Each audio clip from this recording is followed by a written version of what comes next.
So, if you're in a negotiation, what sort of emotions do you recommend someone lean on or create? It varies. That's like saying, if you're playing chess, which chess piece do you think we should rely on and move first? It's very difficult to answer a question like that because you don't know what the negotiation requires. For me, the question is, how do we manage and master our emotions? And the first thing that we do is we've got to learn to recognize what those emotions are. We've got to learn. You said it before, right? Name it. What did you say? Name it and shame it, right? No, no shame. Name it to tame it. Name it to tame it. That's right, right. So you have to. There was some research done by Dr. Michel Krask a few years ago, and it was they had some spiders, and they had three groups. All three had real phobias of spiders. The first group were told to walk towards the spider, the aquarium where the spiders were, and they were told to walk there and get as close as they could to the tank. The second group were told to get as close as they could to the tank, but they were told to think positively and think, I'm going to do this. Yes, I can. Yes, I can. And the third group were told to just speak out their feelings. Just say how you're feeling. As you get closer to these spiders, just share with us how you're feeling.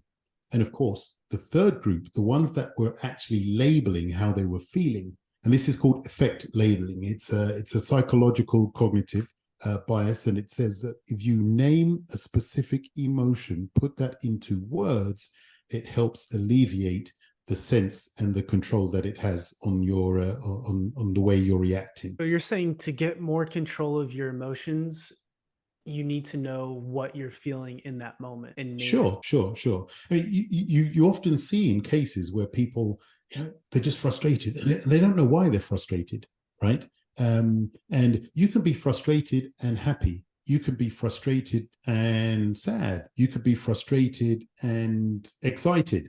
So it's not as simple as just naming. You have to untangle and unravel these specific emotions, but that process is a cognitive process.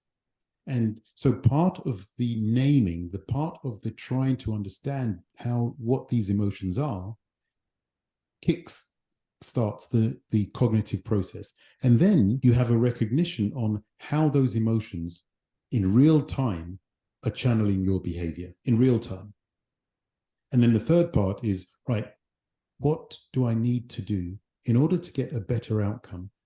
What emotions do I need to access and how can I channel them effectively in real time? And that takes a lot of practice. It takes a lot of skill to do that, but it's a superpower.